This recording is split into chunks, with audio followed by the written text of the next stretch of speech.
on. Love your show. Thank you. It's on, is it Nightline with Ted Koppel? And someone had taped Pat Robertson in a closed-door meeting when the Christian Coalition was in Atlanta. And he alluded to the fact that with all the support they've given the Republican Party, they should have more seats and influence in the White House, basically. And he was disappointed that things have not gone his way with as much money as they're supporting the Republican Party. Well, his disappointment is our gain.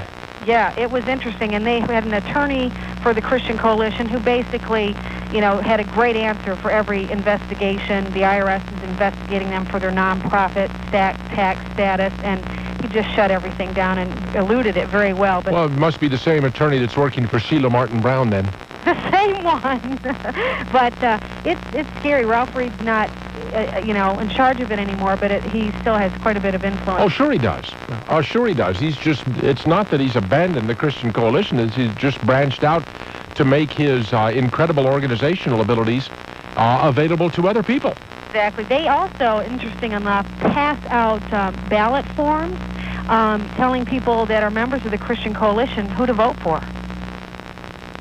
And that is getting very close to crossing the line of what is permissible under a tax-exempt organization. Oh, which might be one of the reasons they're being investigated. Exactly. And, of course, he shut everything down. Well, we do it this way and such and such. But it's scary that that group is telling people how to vote. Well, it's just as scary that I tell people how to vote. Hey, thanks, Susie. Bye-bye. One more, Steve. Car, phone, something about, what's this, Steve? I can't understand what you want to call about here. Well, let me just first respond to your last caller. The ballot that the Christian Coalition hands out do not tell people how to vote. They explain positions. And there's a key difference. They don't say, vote for so-and-so. This is a person's position on pro-life. This is the position's person on taxes. Okay. Okay. I got it. Make that distinction. I didn't think they were stupid enough to say vote for so-and-so. By the way, this is the very type of stuff that they're seeking to outlaw under this campaign finance reform law. Well, and that's why I'm not for it. That's ridiculous. Yeah. Freedom of speech. Okay, so what's your question here? Really, I listen to you a lot, and 95% of the time we agree, but a lot of times I listen to you, I hear a lot of hostility towards Christians. And I guess my question for you is not so much regarding the Christian Coalition, but it deals, what would you have Christians do? Would you have Christians not involve themselves in politics? Yes, exactly. Now, why is No, my hostility is toward a Jew, a Muslim, a Christian, a Girl Scout, anybody that seeks to use law to compel other people to live their lives in accordance with the way that person thinks they should. I don't agree with that. I agree with you on that. Well, that's where I get critical. That is the only place that I get critical of Christians, is when, for instance, the Georgia Council on Civic and Moral Concerns wanting to outlaw the lottery because it doesn't fit with their religious ideals. Well, I think also, one thing you've got to understand, Neil, is that everyone has a bias, whether they're a Christian or whether they're not. Everyone comes to the table with respect to any law with preconceived notions of their own morality. So to say that Christians have to check their Christianity at the door when they're a bill. No, I'm not saying I am not saying that at all. But when they make it overt, when they make it obvious that they are promoting or fighting a certain piece of legislation on purely religious grounds, then I think they've stepped over the line. The purpose of the law should be to prevent people from using force or fraud against other people and to provide for a means of adjudicating disputes. There's no room in there. There is no room in there for somebody saying, we shouldn't have a lottery because God doesn't like gambling. Or you shouldn't sell booze at 10 o'clock on a Sunday morning because people are in church. And it doesn't fit in very well with my libertarian principles. Information overload coming up in a moment. Neal Boortz, News Talk 750 WSB. Traffic. You forget to hit the brakes. Battle between Glenwood, Covington Highway. Triple team coverage every 6 minutes with Captain Herb Emery. 2 right lanes are blocked with a crash there. I depend on him. Traffic. On my way to work. News Talk 750 WSB. Depend on it. Vanguard started several decades ago as a simple experiment. based on the belief that if you gave investors a fair shake by holding down costs so more of their money worked harder for them, if you rewarded patience with steady, outstanding returns. All will you get with me? Dr. Laura Schlesinger at noon. Here's more with our beloved Neal Boortz on News Talk 750 WSB. Okay, let's do a little information overload, folks. This is when I go through stacks of paper and try to just give you some stuff that's been happening that I've been meaning to bring up on the air, but just haven't had the time. O.J. Simpson custody case. Remember, Nancy Stock, the judge in Orange County, she gave custody of O.J. Simpson's kids to the guy that murdered their mother, O.J. Simpson. She is also the one that in another child custody case last year gave custody of 2 children to a woman that the child welfare people had told her was dangerous. That woman later on went and stabbed both of those children to death and then shot herself. Well, this judge, Nancy Stock, became the object of a recall effort in Southern California, and that recall effort has failed. They had until the end of the business day yesterday to file the 138,003 signatures to file those signatures to get a recall question put on the election ballot. They failed, so Judge Nancy Stock seems to be safe. For the time being, we move now to New York City. Despite the fact that there are many rat-infested slums in New York City, rats bite only 311 people a year. However, 1,519 residents of New York City are bitten each year by other residents of New York City. You see where we get all this great information for you folks, and nowhere else are you going to hear any of this but on the Neal Boortz Show. Absolutely. Israel. Now we go back to the case of the murderous Samuel Scheinbein, the kid that is charged with butchering and dismembering a neighbor. And he fled to Israel. You see, his father, Shlomo Scheinbein, has Israeli, I like the name, Shlomo Scheinbein, had Israeli citizenship, so that meant his son also had dual citizenship. And when he fled to Israel, Israel said, hey, we aren't going to extradite him. We're not sending him back. You can try him here because he's an Israeli citizen. And I said yesterday, I thought it kind of weird that Israel goes all over the world looking for nasty Nazi war criminals and hauling their asses back to Israel to be tried, but they wouldn't let this, well, now the people in Israel are starting to backpedal a little bit after the House Appropriations Committee Chair Bob Livingston suggested that their foreign aid might be tweaked. Now they're saying, well, you know, maybe old Shlomo isn't a citizen after all. And if Shlomo isn't a citizen, we can haul the little brat back to Maryland. So stay tuned to that. They may determine that Dr. Shlomo, who is, Attorney Shlomo, young Samuel's father, isn't an Israeli citizen after all. The Justice Department is investigating whether or not the Democratic Party illegally transferred campaign donations to state parties in order to skirt federal limits on presidential campaign spending. What else is new? Ladies and gentlemen, there's a cartoon by Lukovich in the morning newspaper. It shows a bunch of politicians lined up with big bags of money, okay? And they're all Republicans. And they are saying, even though the campaign finance system is corrupt, we promise not to change it. And in the background, you see a couple of tourists, and they're saying, hey, it's the Promise Keepers. Ladies and gentlemen, we must point out to you that it is not the campaign finance system that is corrupt. All you have to do is enforce the laws that are already there. It was the Democrats who were corrupt, not the system. So once again, Mike Lukovich fails to get it. But what do you expect? Remember I told you about the famine and all these people that were starving to death over there in Korea? And I told you that this was going to be blamed not on the totalitarian communist dictatorship that exists in Korea, but on natural disasters. Sure enough, the CBS Evening News this week, Peter Van Sant described his trip to North Korea, and he said, that it was all to do with catastrophic floods and the unrelenting drought that is pushing millions into starvation. Now, folks, the first question that pops into your mind is, if there is an unrelenting drought, where the hell did the catastrophic floods come from? And the second question that pops into your mind is, how in the world did they get this drought and this flood to stop at the 38th parallel? If there are catastrophic floods and droughts in Korea, why are they only starving north of the 38th parallel, but south of the 38th parallel, which happens to be South Korea? They are not dying in record numbers. Bill Clinton, as soon as he got to Washington, decided to send his daughter to a private school.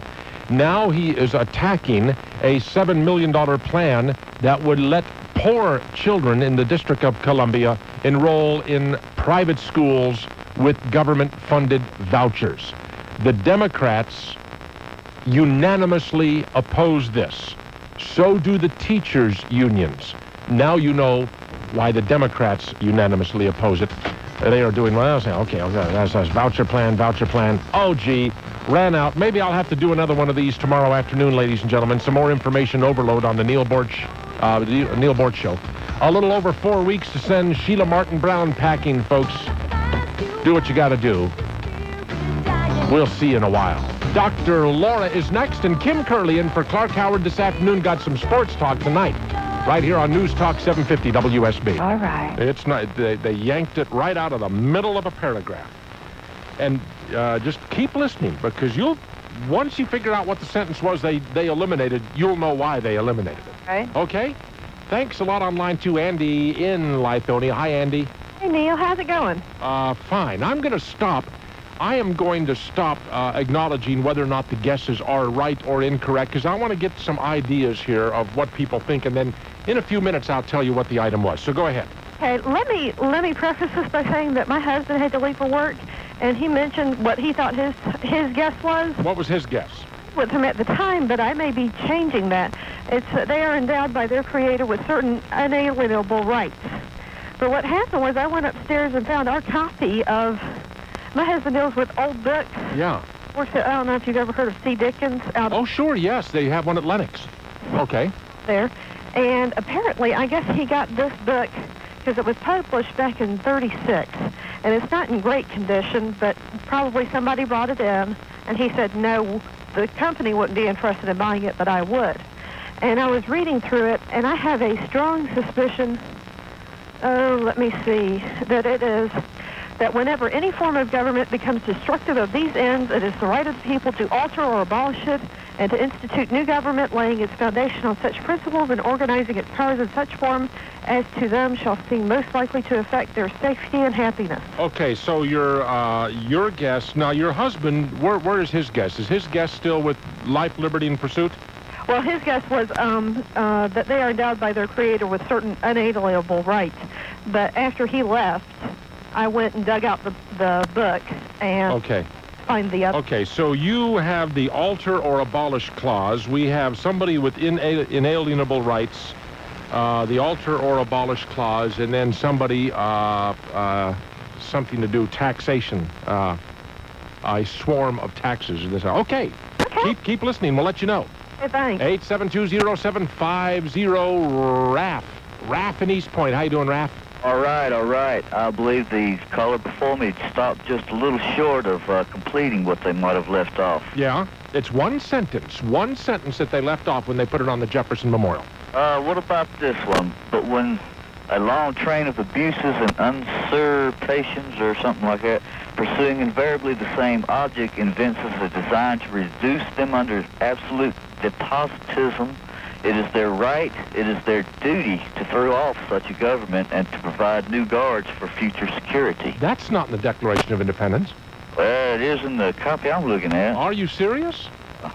It's in the back of a book. It's probably either high school or college, called The American Republic. Really? Now, because that's, in order to help people with this, I have provided on my webpage today a copy of the Declaration of Independence. you can link to it right off of Neal's News. And so I put down there that, hey, folks, click here, read the declaration. It's probably been a long while, and it would do you some good. And I know that the declaration puts forth that sentiment, but it doesn't sound like the right wording to me somehow. But I'll get into it again and make sure. But I'll put down your guess, sir. All right, thank you. Okay? Thanks a lot. 872-0750, and let's see, Don on the car phone. Don has a guess. Go ahead. Good morning, Neil. Yes, sir. Hey, I don't have a copy in front of me, but I'm going to guess it's that bit where they say, where Jefferson said when it becomes necessary for people to separate themselves from such a government. So, or I think he put it a tyrannical government or something like that. Yeah. But it's, anyway, it's the right people to go ahead and make a break and, get away from... Start over again? Exactly. Why would they want to leave that out of the Declaration of Independence when they inscribe it on the Jefferson Memorial? I guess for the same reason they want to take my gun away. I'm not sure. Hey, I got one more thing I want to throw at you. Yes, sir. Back during the bicentennial of the Constitution, that was in 87, I got a copy of the Constitution. It's in a little booklet form. Yes, sir. I carry it around in my briefcase with me, and on the very last page of this, there's just a paragraph there. Can I read it to you real quick? Sure. 2 seconds. It says, at the conclusion of the Philadelphia Convention, Benjamin Franklin was stopped on the steps of the courthouse and asked by a woman, Oh, I remember this, yeah. what kind of government have you wrought upon us, Mr. Franklin? And he answered, a republic, if you can keep it. And guess what? Yeah, there you go. Guess what? We have lost the republic to the idea of democracy, which the Founding Fathers despised. There's two specific things that the Founding Fathers did not like, one of which we have now, and one of which we're moving toward very rapidly. They did not like the idea of an income tax. Right. And so there is no provision. An income tax is specifically prohibited. I mean, it is unconstitutional under our original Constitution. The Congress of the United States had to sneak through a constitutional amendment for the income tax in order, so that's one thing that they did not want that we now have. And another thing is, of course, we are moving to a government of majority rule, of democracy, which the Founding Fathers specifically warned us against. But that's at the hands of Roosevelt and his minions since the 1940s. So there you go. Hey, it's a good guess. And I'm going to spill the beans here in just a few seconds. Okay, appreciate it. 872-0750 on a car phone. Michael has a guess for us. Make it quick, Michael, and I'll get one from Greg, too. Neil, I'm abysmally ignorant of the exact wording, but I know it's the sentence that simply states, if we don't like the government we got, we could get rid of it and start another one. Okay, so that's the alter or abolish clause, and you're about the third vote for that. Yes, Okay. Thanks, Neil. Let's see what Greg says. Greg, you're on the Neal Boortz Show, WSB. Go ahead. Neil, I can't say the wording either, but I'm not even sure this is there. But wasn't there a sentence or something that claimed that the slaves were only 3/4 of for population or something like that for representation? I think that wasn't in the Declaration of Independence. It wasn't? Well, then I was wrong. No. Was it in the Constitution? It was in the Constitution. Okay. And hey, nobody's perfect. That's true. Well, I look forward to hearing the answer. Okay. Well, that got a little bit of a dance on the seat with... Hey, Royal, excuse us, okay? Look. Oh, that's it. Sorry, Yeah, hey. 250 years. No, I'm sorry. I am so sorry. Excuse me. No one's perfect. Here, let me take those shackles off you there, young man. Yeah, you got shackles on you. I am. Wow, did you see the shackles on that one that just went by, too? Okay, folks, we'll be back in a minute. Neal Boortz, News Talk 750. This is WSB. Scott Slade, we expect later development. Doing well by doing right. If Vanguard sounds like your kind of investment company, call 1-800-523-8393 for a free information kit, including a prospectus, which you should read carefully before investing or sending money. Call 1-800-523-8393. The more you know about investing, the more you'll want to know about Vanguard.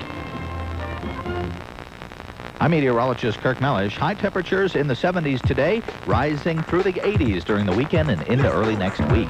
Complete forecast details updated in 10 minutes. He protects your pockets and uncovers the scams. He's Clark Howard, coming up today at 3.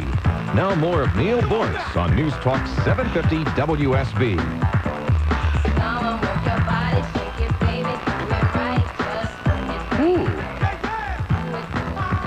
Okay, 8720750. Ladies and gentlemen, here is the sentence that has been left off.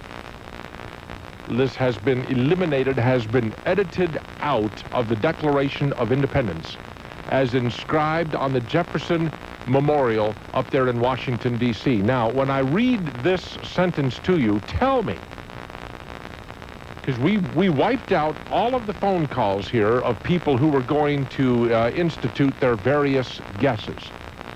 Tell me whether or not you believe that this sentence still has any force in effect, whether or not it still means anything to you as an American, whether it should still mean anything to us, whether or not this sentence should even be taught to high school students or children.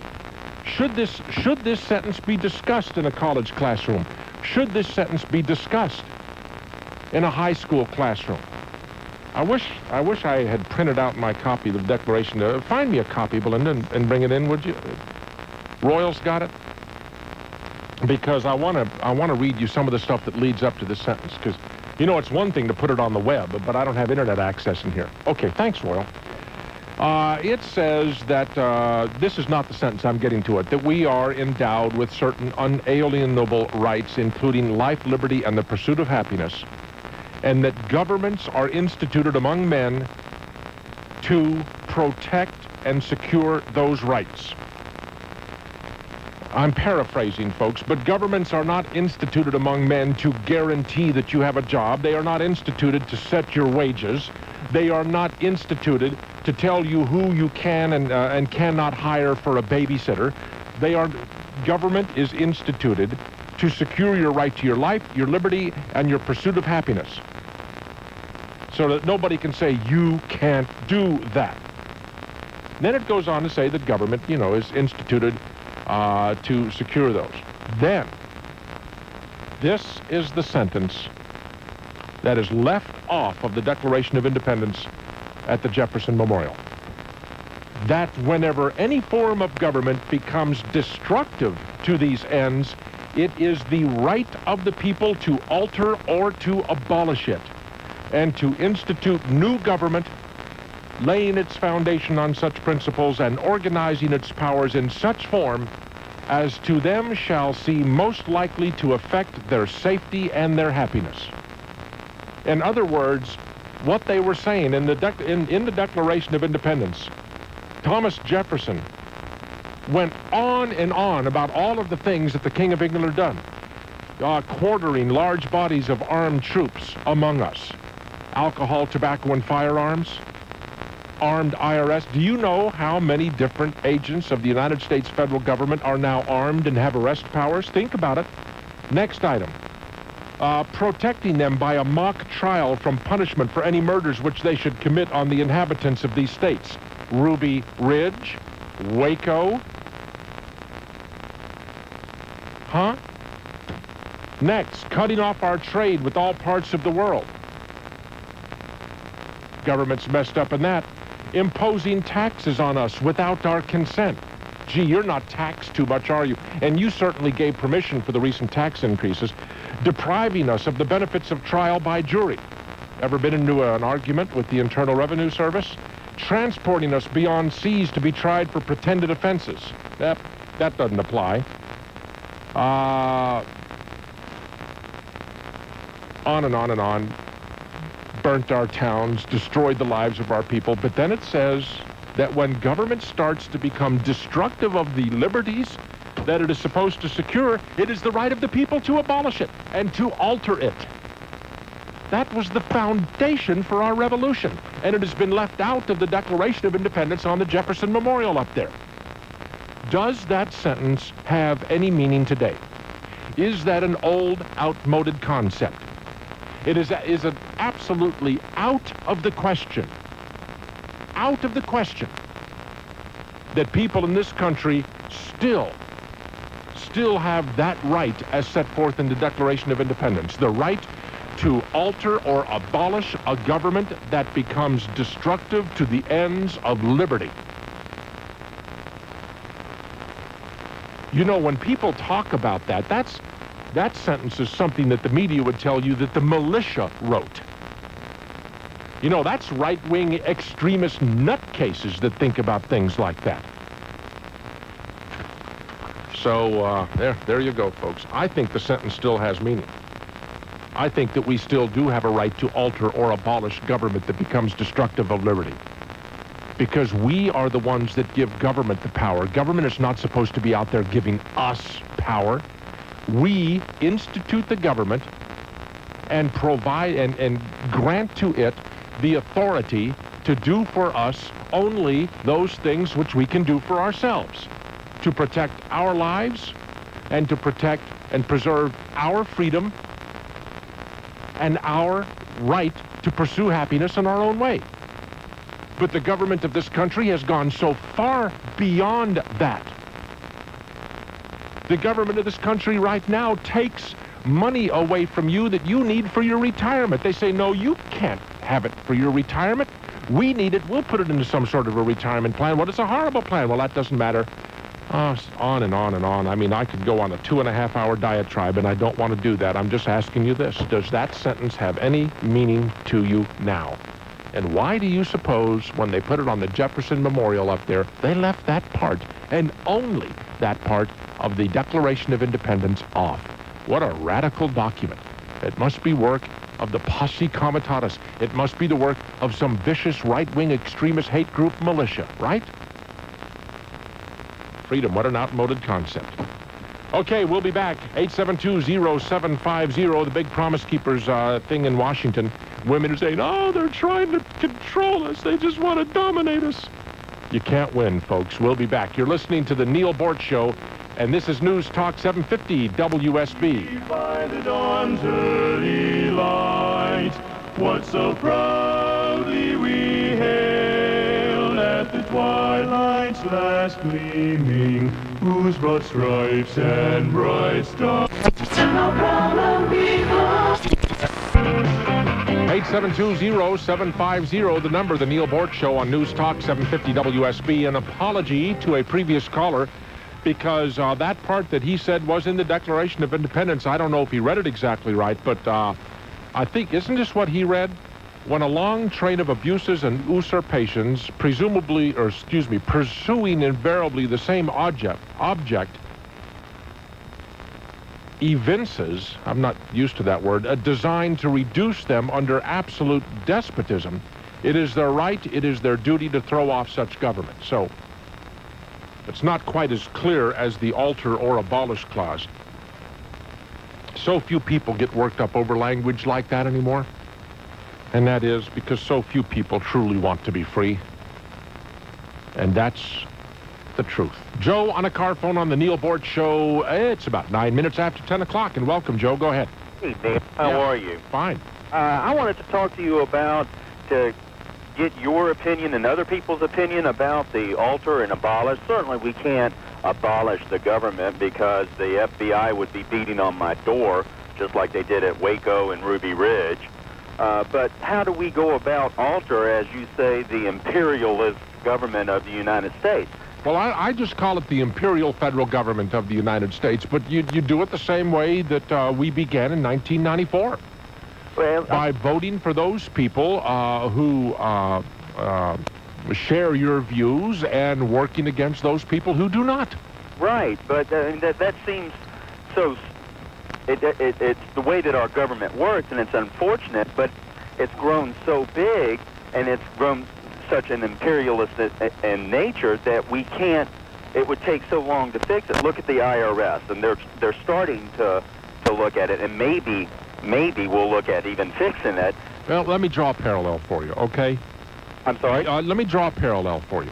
Okay. Yes, the United States government is big, and it is powerful, and it is becoming very, very oppressive.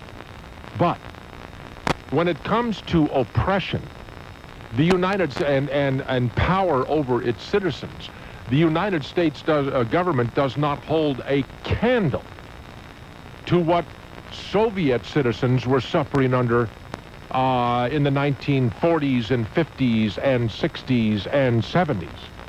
They didn't even have the right to vote to change things.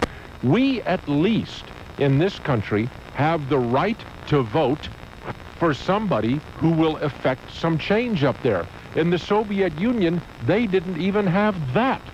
Yet, the Soviet Union collapsed. It caved in. And now those people are struggling with trying to set up a better system. But, hey, if those people, and I guess he wasn't interested in the answer, if those people can overcome those odds that they had over there and get rid of a tyrannical, iron-fisted form of government, then how can we sit around here and say, we can't do that? Gee, that makes us sound awfully weak, inefficient, and wimpish, doesn't it? We started doing it in 1994. And the liberals and the people who love big government went into an Declaration of Independence this morning. It got the juices flowing. And I think most of you aren't interested in that stuff. You know, it's, gee, the Braves are playing today, and you got your weekend plans, and why should you worry about the Declaration? I just get emotional about it. I really do. I read more so and more so because I really see the greatness that was this country just disappearing into a swamp of liberal. The people. Well, there's four then, because there's also voting. That's correct. Yeah. People are basically lazy and apathetic, in my opinion, ignorant and uninformed about the issues. Yes. Rights and responsibilities as citizens. And, you know, in a republic, power is exercised by representatives elected by citizens eligible to vote. Therein lies the problem. There are not enough active people, informed, caring enough about the country to vote and to exercise their responsibilities. Well, you're right about that. When Clinton was reelected last year, and every once in a while I just like to restate my position in case anybody... And that's how they handled voting. People got out, it was a party, they were informed, they voted, and Costa Rica is a very democratic country. And I have trouble with that word. Well, excuse me, it's a country where the citizens are involved. Yeah. That's what we need. But anyway, I enjoy your show, Neil. What's up with Costa Rica? You know, I have friends in Atlanta that have vacation homes in Costa Rica, and a lot of other people are going there to retire. The tax situation, I think if you can show an income of, I don't know, say $40,000 a year, you don't pay income tax. It's a consumption tax, I guess. Really? Ron Hudspeth is big in Costa Rica. He lives down there. Oh, I know. I think Ron Hudspeth, he's invited me down to his place in Costa Rica. Need to go. It's really wonderful. Yeah, they say it is. Okay, thanks. I appreciate it. 872-0750. You hear that about people moving somewhere else for taxes? Do you know that there are people in our government that want to erect a financial Berlin Wall, ladies and gentlemen, a financial Berlin Wall where American citizens will be allowed to leave, but you cannot take your wealth with you. Where if you decide you want to leave this country and go live somewhere else, maybe looking for more freedom, more opportunity, fine, but leave what you got here. The government will take it. Thank you very much. Here is your airline ticket. That is another of the favorite ideas on the left and Bill Clinton. Next year, the Democrats expect to take back control of the Congress. Do you know what's going to happen to you if they do?